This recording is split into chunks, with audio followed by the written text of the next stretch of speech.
Ayan. Ayan guys, so sa mga gusto or interested sa materials ko, yung mga reviewers ko, ayan guys, so just search my name sa Blue App. Search nyo lang Sage LPT, ayan, and then direct message nyo lang ako doon kung interested po kayo sa ating mga questions, reviewers, ayan.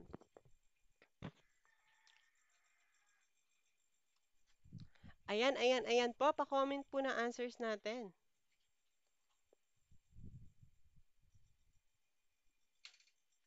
Number one. So ito, pinost ko na to sa ano ko, sa page ko before, and then maraming nalito. Marami po talagang nalito. And then nung chinek ko din dun sa Macboards, marami din yung nalito dito. So hindi kaya inano, sinali ko siya ngayon para malinawan yung lahat. Malinawan lahat. Ayan. Number one, which educational approach acknowledges the knowledge and experiences of women, racial minorities, and ethnic groups as equally valid and relevant as those of dominant groups in mainstream academic discussions. A. Transformative education. B. Multicultural education. C. Inclusive education. D. Global education. So it's either B or letter C lang naman yan, guys. So tanggalin na agad natin si letter A at saka si letter D. Bakit tanggal si letter A? Si transformative education kasi nakafocus lang yan sa fostering critical thinking at saka social awareness. Okay? Social awareness, guys. Ang goal po kasi ng transformative education po is ma-develop yung mga individuals para magkaroon ng critical thinking at saka ma-transform yung society natin rather than yung sa inclusion or of marginalized groups. Okay? Rather than inclusion of marginalized groups. So tanggal na yan si letter A. Next, tanggal din si letter D, si global education, kasi po, si global education po, yung aims niya po is to develop students awareness of international issues. Okay? So ayan po siya. Yung focus niya talaga is para magkaroon ng global awareness at saka ma-prepare yung mga students para mag-participate sa globalized world. Okay? Yan po. So ayan, ang answer po talaga dito guys, ang correct answer po dito ay letter B, multicultural education. So bakit multicultural education? Kasi yan guys, pag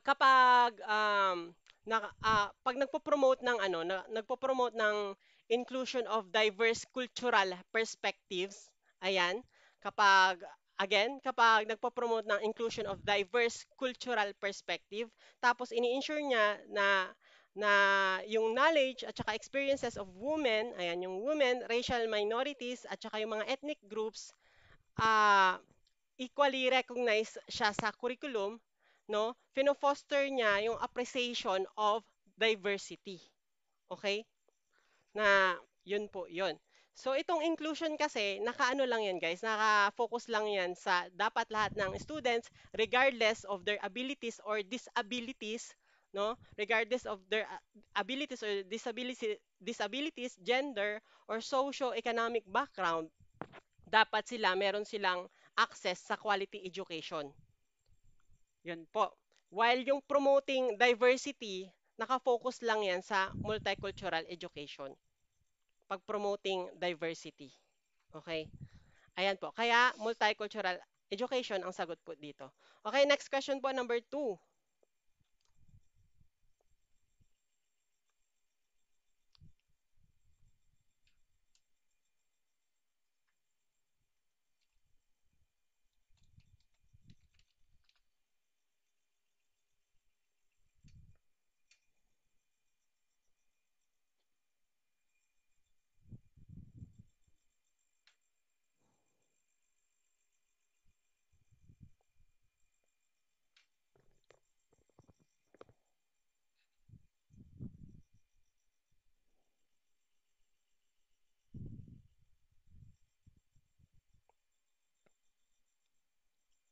Okay, number 2 po. Pa-comment po na answer natin.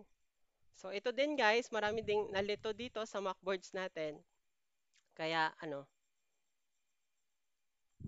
ayan, i-flex ko siya dito sa sa coaching natin. Okay, number two, what is the primary purpose of developing test norms?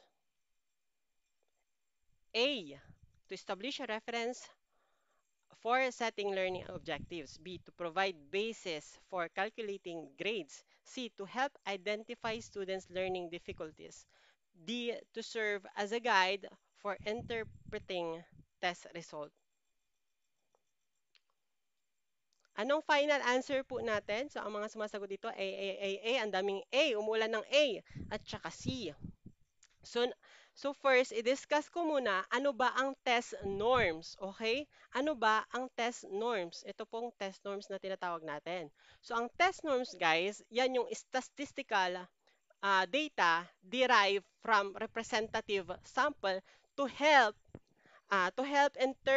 to help interpret individuals test scores. So ang purpose niyan guys, no, mag-provide siya ng comparison standard para maintindihan natin paano yung test takers performance relates sa others, okay? Para siyang ano guys, related to siya sa norm reference, okay? I-connect nyo siya doon sa norm reference, related siya doon. Okay, kasi po ginagamit natin yung ano, yung test norms sa reference para ma-analyze natin yung results. For example, 'di ba? Sa isang math test, yung mean score niya ay 75. Ito yung mean, 75 score. And then yan yung score ng mga students, yan yung mean score natin, 75.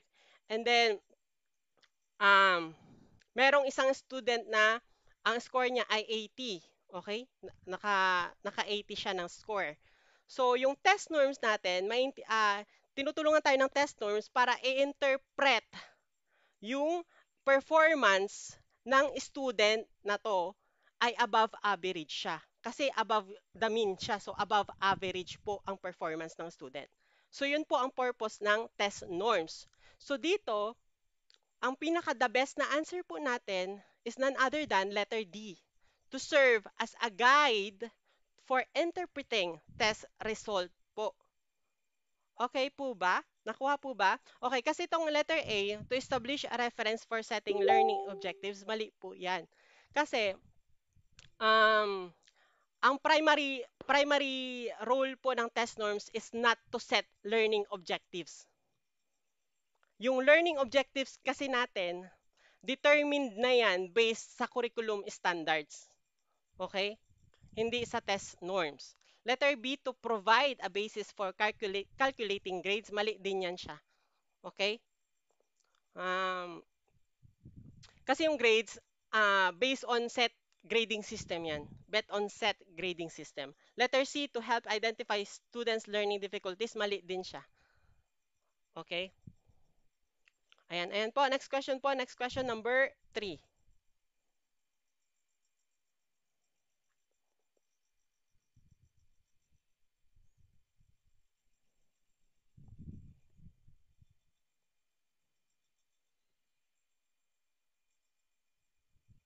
Pabilang ng score nyo guys, and then mamaya pagkatapos natin, pa-comment po kung ilan yung nakuha natin. Okay? Pabilang kung ilan yung score na correct answers po natin.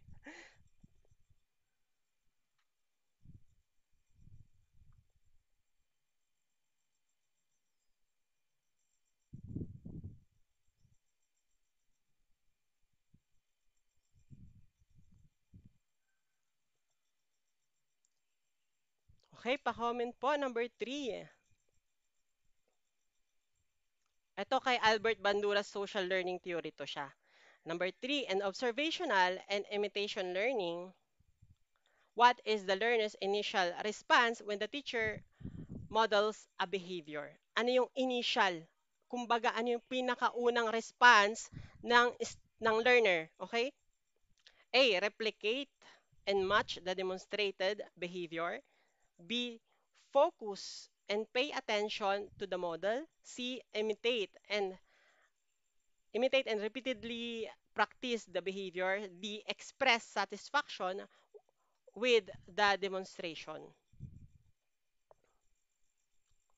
Okay, guys. Guys, ang pinaka-initial po ay ang initial response po ng learner ay focus and pay attention to the model. So bakit? So ito i-discuss natin. Ay, asan na 'yung ano ko?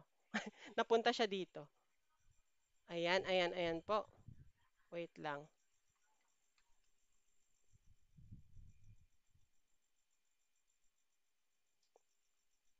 Ayan.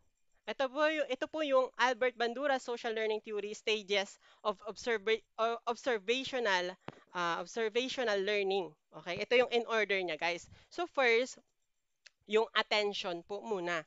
So dapat si learner mag-focus siya at saka mag-pay attention siya sa model's behavior.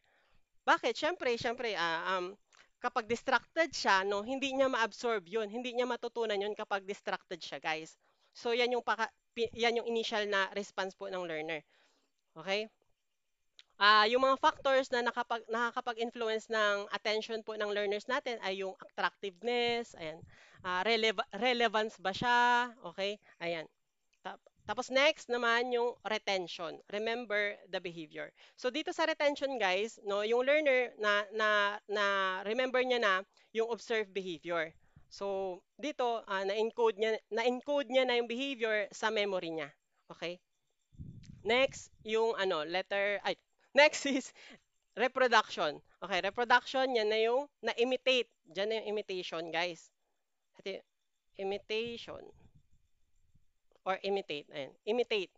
Imitation. Diyan na po yung natutunan na nung learner na gayahin at saka i-practice yung behavior, guys. Okay?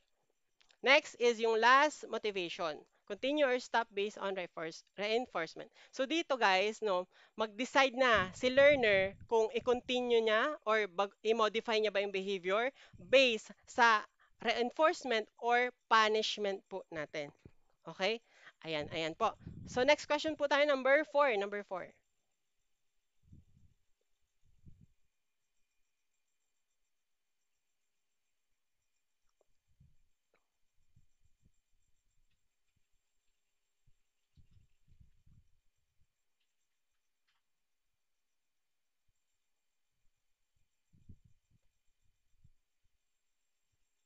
Okay lang po yan, Ma'am Erica. I-upload ko ito sa TikTok ko siya at saka sa Red App, i-upload ko din to siya. So balikan nyo na lang to later, okay? So ito guys, huwag magpapabudol. Ayan, tricky to siya. Tricky.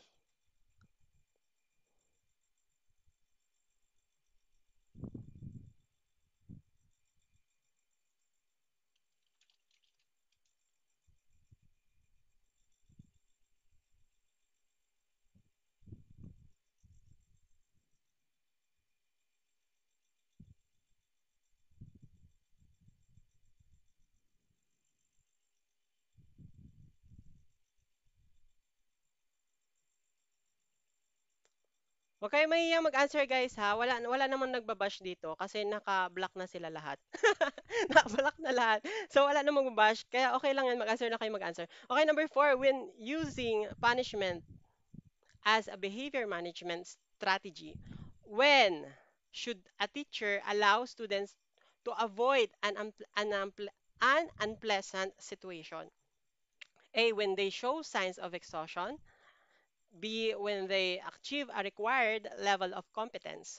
C. When they start becoming disruptive. D. When they display resistance.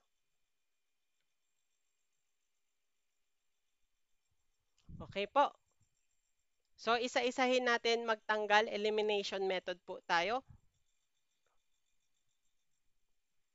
Tanggal na dyan, guys, si letter A. When they show signs of exhaustion. Kasi, punishment, yung punishment dapat hindi siya gamitin na way para para para sa physical or emotional exhaustion po.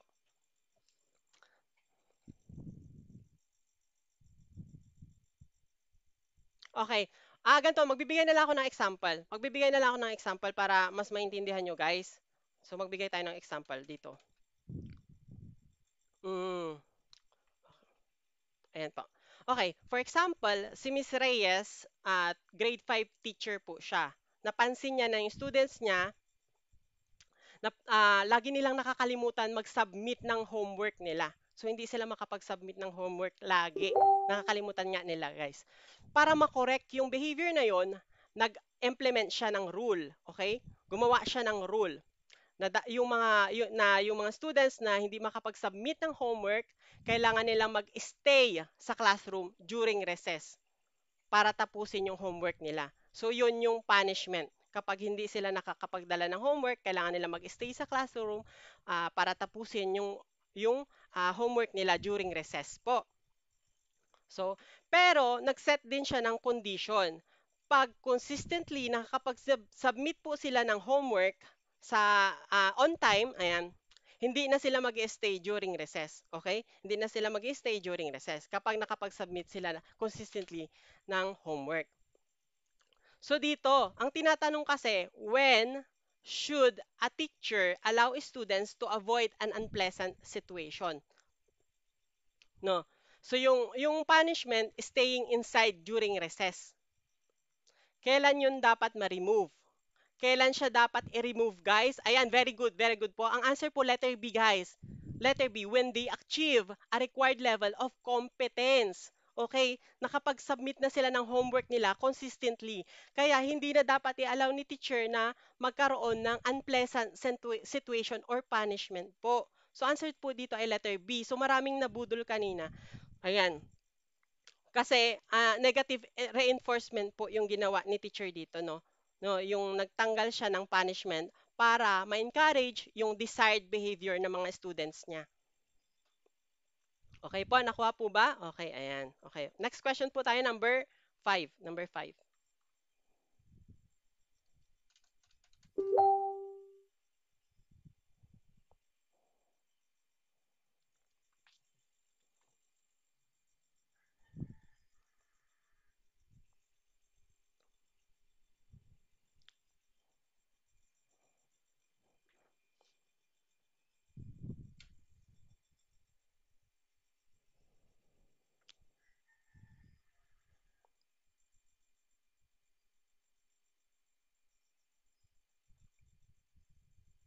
Ayan, to basic na lang to siya, guys, para makahinga kayo, guys. Okay, number 5. A math teacher helps students recall the 6-digit sequence 8, 4, 3, 9, 4, 5 by grouping them into pairs 84, 39, 45 or triplets 843, 945.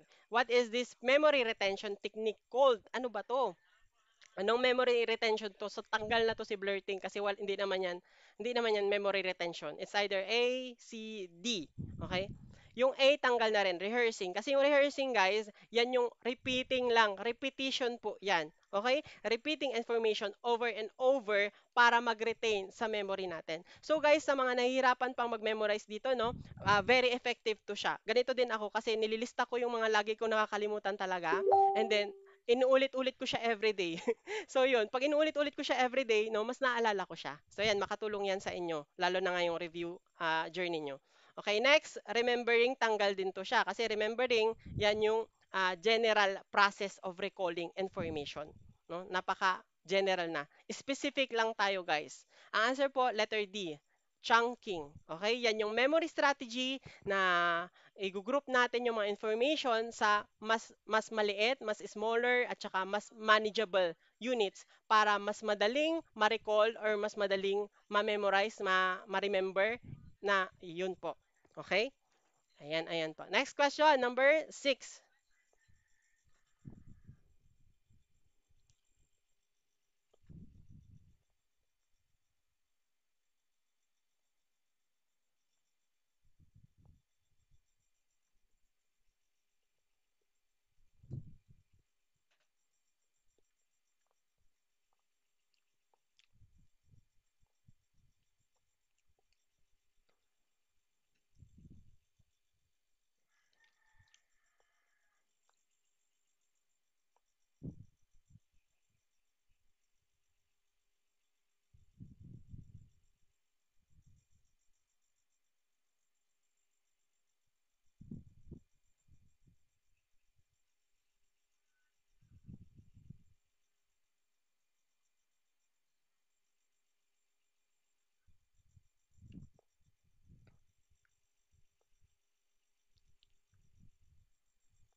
Okay guys, sa Prof Ed po, mas mahaba yung time kasi 3 hours man yun, yung duration ng ano nyo, ng exam. So, okay lang na take time talaga na intindihin yung question para hindi kayo mabudol. Number 6, what is the most effective way to address the needs of mentally superior learners? Focus lang tayo sa mentally superior learners or yung tinatawag nating mga gifted learners po.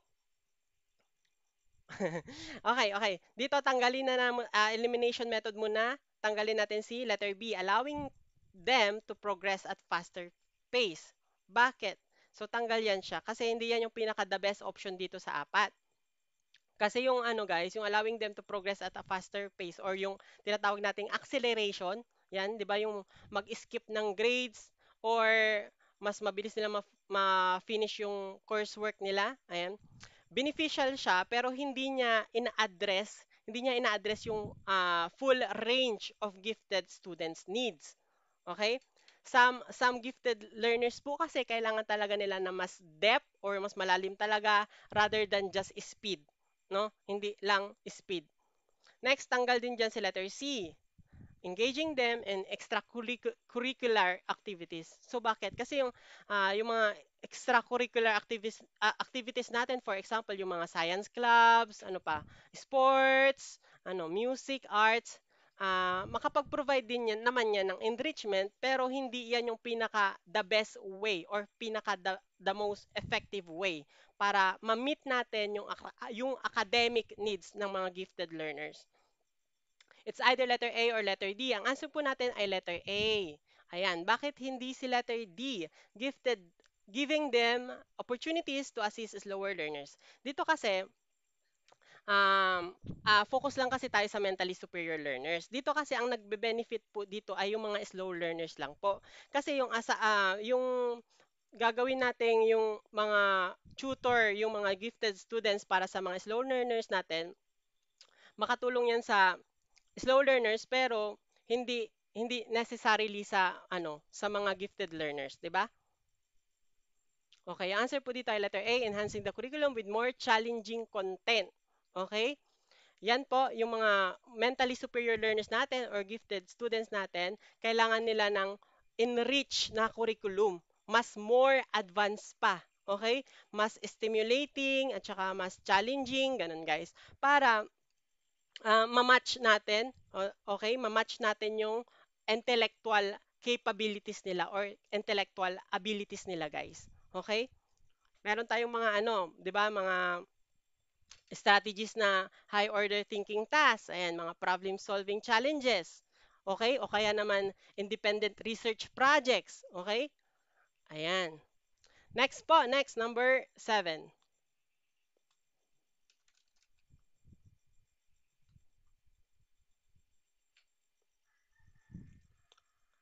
Hello po, Ma'am Kat. Hindi ko alam kung hanggang anong oras po tayo, pero hanggang 10 questions lang po tayo siya. Hanggang 10 questions lang to siya.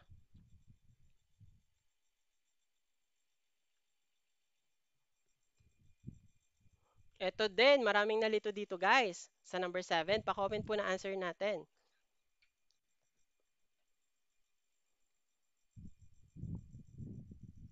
Pakibilang yung score po natin guys ha, yung mga correct answers po natin.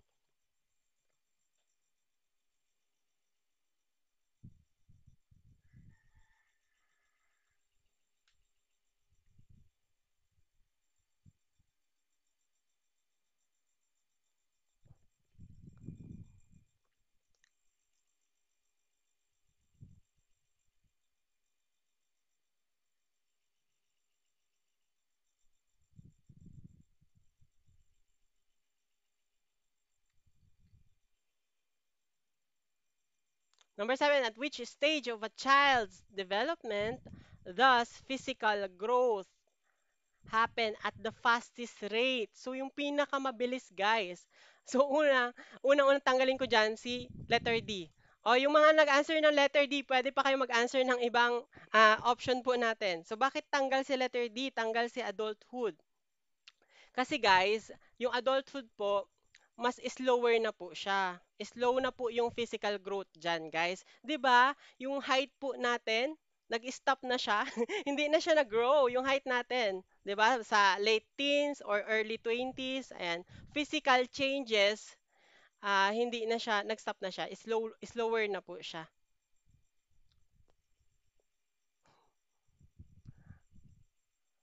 Prof. Ed po to, Sir Dean. Ayan, ayan, ayan po. Ang dami ng change answer. So, tanggal din dyan si letter B, toddlerhood. Kasi si toddlerhood, pag i-compare natin siya dito sa dalawa, mas slower pa yan siya. So, ang final answer po talaga natin dito, guys, kapag wala si prenatal stage, ang answer po si infancy. Pero, andito si prenatal stage po. Ano ba yung prenatal stage? Okay? Yung prenatal stage, yan na yung nasa loob pa lang ng tiyan ni mother. Okay? From conception to birth. Ibig sabihin, from single fertilized cell. Cell pa lang po, tapos nag-form siya into infant in just ilang buwan ba? 'Di ba? Hindi siya years. Ilang buwan ba? 'Di ba 9 months lang? Sobrang bilis niya, guys. 9 months lang nabuo na si baby. So answer po natin, letter A. Answer po tanggal po si letter C, si infancy. Mas mabilis po si prenatal stage po. Okay? By the end of the third trimester, 'di ba? Yung baby grows from microscopic zygote to an average of 50 cm or 20 inches in length and around 3 kilogram in weight. Ganun na siya. Sobrang bilis niya, guys. Okay, yung formation of organs, bones, muscles, and nervous systems happen during this period. Okay po, next.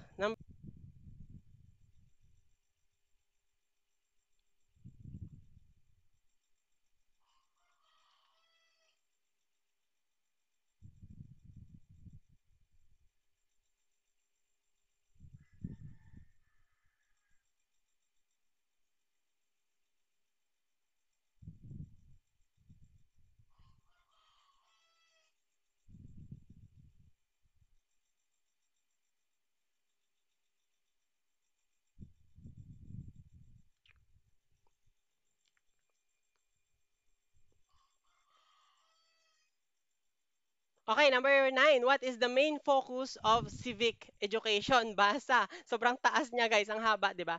A. Enhancing awareness of human rights, values, concepts to help learners understand and address the causes of human rights violation. So, dyan lang ba sa human rights violation? B. Developing skills for active participation and democratic and development process at both local and national levels. C. Promoting education for sustainable development and environmental responsibility. D. Equipping individuals with the knowledge, attitudes, and skills to build a just and peaceful society based on human rights. Okay. So first, i-discuss muna natin, ano ba yung civic education? Guys, yung civic education po, yan yung process na ini-equip natin yung mga individuals ng knowledge, skills, at saka values necessary for them para magkaroon sila ng active participation sa democratic society and governance po natin. Okay? So yung mga teacher, tayong mga teacher po, tinuturuan po natin sila ng kanilang mga karapatan, ng mga rights po nila, ng mga responsibilities po nila, and yung role po nila as citizens sa local, national, and of course, sa global levels po. So dito, tanggal dyan si letter A. Enhancing awareness of human rights, values and concepts to help learners understand and address causes of harm, rights violation. Bakit siya tanggal? Kasi guys, no, hindi siya partially correct lang siya. Pero hindi naman yan yung main focus ng civic education. Kasi ah, hindi lang siya human rights awareness. Beyond pa siya sa understanding ng violations po. Okay? Next, tanggal din dyan si letter C, promoting education for sustainable development and environmental responsibility. Kasi si letter C kasi guys, no, yung sustainable development po at saka yung environmental awareness, important topics po 'yan, pero under po 'yan ng environmental education, hindi civic education. Okay? Next, tanggal din si letter D.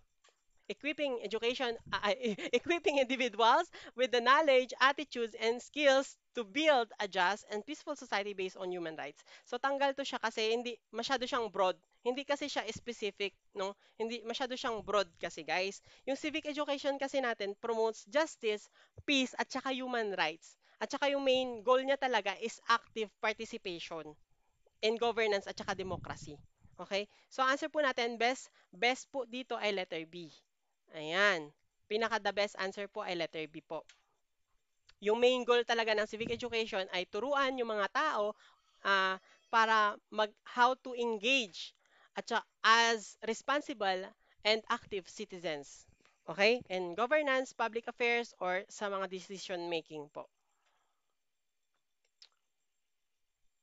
Ayan, ayan. Okay, next question po, balikan natin yung number 8. Tama pala ito siya. Tama to siya, guys. No? Balikan natin siya. So, ano pong answer natin ulit kanina? Pa-comment ulit yung answer natin kanina. Balikan natin to siya. Medyo nag-loading kasi. Nag-loading. Nag-loading ako dito kanina, guys. Sorry po. Pero tama tong question na to, guys. Number 8, balikan natin.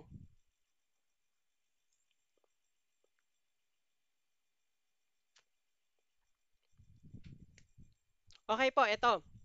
Which of the following statements is not correct? So, ang hinahanap natin to, yung incorrect po, yung mali. Alin yung mali dito? So, isa-isahin natin po.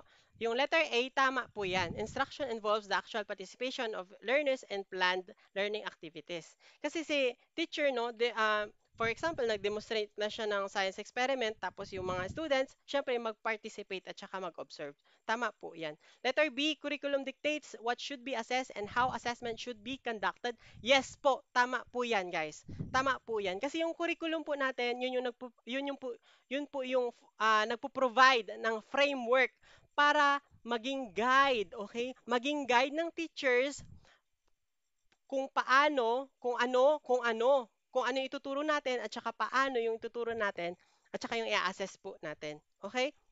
Yun po yung guide natin. Guys, 'di ba? For example, yung K-12 curriculum. Yung sa K-12 curriculum po, andun yung naka-specifies po doon yung learning competencies, 'di ba? Andun din yung mga corresponding assessment tools, yung mga quiz, performance tasks at saka projects na magiging guide natin para alam natin kung ano yung tuturo natin at saka yung assessment na gagawin po natin. Letter C. Instruction requires teachers to employ various strategies to fulfill different teaching objectives. So ito siya, guys, tama rin po siya. Okay? Tama siya. Kasi yung effective instruction talaga kailangan differentiated instruction po talaga siya or diverse teaching strategies yung gagamitin natin. Hindi lang tayo magfo-focus sa isa, kung hindi marami po talaga, no? Diverse teaching strategies. No, kailangan merong, for example, may lecture, may inquiry-based learning, may cooperative learning para ang purpose po niyan para ma-meet natin yung students different learning styles at saka needs po. Okay? For example, si math teacher, no, pwede siyang gagamit siya ng visual arts para sa mga visual learners, tapos gagamit din siya ng mga hands-on activities para sa mga kinesthetic learners.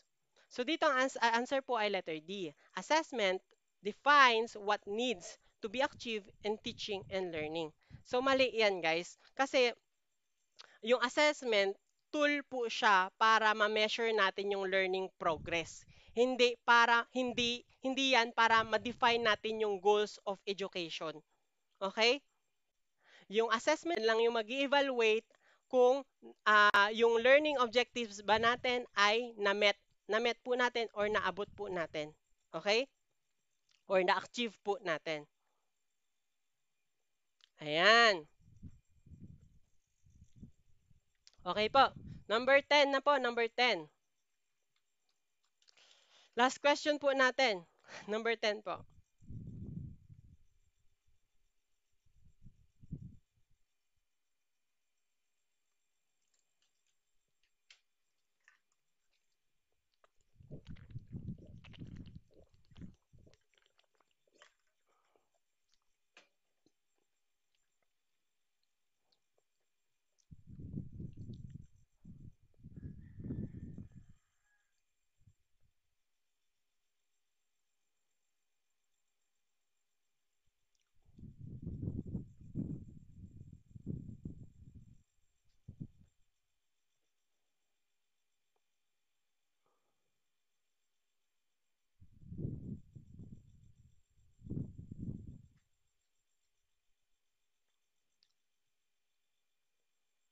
Sure na ba sa letter B?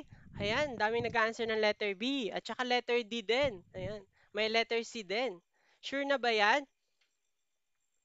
Okay po. Ito siya, sobrang tricky din siya guys. Tricky to siya. Nakakalito to siya. Okay? So, ayan. Discuss po natin. Number 10, which pillar of education emphasizes the transition, okay? Transition from basic skills to competence, okay? From basic skills to competence, incorporating higher order thinking skills tailored to each individual. A, learning to be. B, learning to do. C, learning to live together. D, learning to know. So sana familiar na kayo dito sa apat na to guys, no? Pag learning to live together, ayan, learning to live together po, no? Naka-focus lang 'yan sa social interaction, collaboration, empathy at saka peaceful coexistence. So tanggal 'yan siya. Next, tanggalin na natin yung obvious na obvious. Ang answer po ay sorry. Tanggalin din natin yung letter A, tanggal po si learning to be. Bakit? Kasi si learning to be po, no, nakafocus po yan sa personal growth. Okay? Sa personal growth, self-fulfillment, at saka individual development. It's either letter B or letter D. Okay. Yes po, Ma'am Kali, no, nakakalito siya. So dito kasi guys, 'di ba, yung transition from basic knowledge, basic skills, for example, yung 3 R's natin, 'di ba, yung reading, writing, arithmetic, from doon, from basic skills to competence. Ano ba yung gagawin para maabot natin yung competence, guys? 'Di ba? Kailangan natin ng application.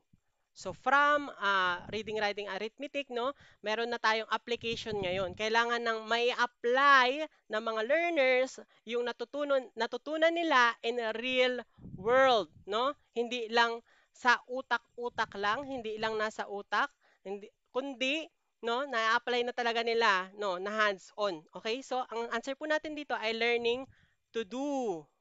Ayan. Learning to do po. Ayan. Pag learning to know, ano lang to, primarily sa knowledge acquisition lang po. Ayan. Ayan po, pa-comment po na answer po natin. Ayan. Pa-comment po na, answer, mali, sorry po. Pa-comment po ng score natin. Out of 10, ilan po ang nakuha nyo guys? Patingin, pasilip ng mga scores po natin.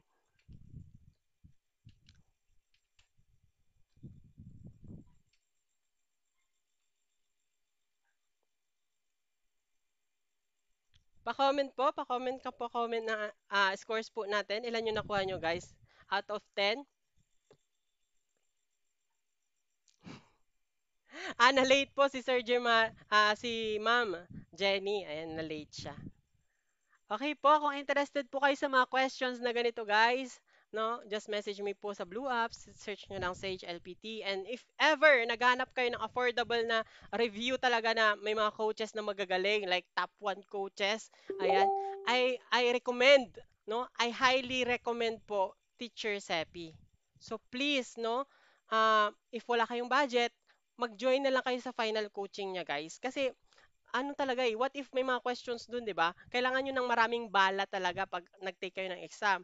And mas better na ready kayo, prepared po talaga kayo, kesa no, no na ano kayo, na ang hirap kasi nun, ang hirap na tag dito, hindi mo makita yung name mo dun sa listahan. So for me, mas gusto ko na mag-prepared na po talaga kayo, na prepared po talaga kayo na lalaban. So if may budget kayo, kahit final coaching na lang, mag-join po kayo kay Teacher Sepi. Pero hindi po ako coach diyan sa sa Prof. Gen Ed. May mga top 1 coaches po diyan. Nire-recommend ko lang po si Teacher Sepi kasi budget lang po sa kanya. At I think 400 pesos lang.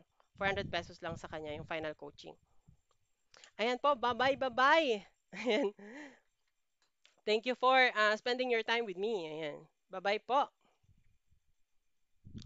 Ma'am Maika, yung ano po ba? Yung reviewer ko po ba? 100 pesos lang yun. 100 pesos lang guys yung reviewer ko. Ayan.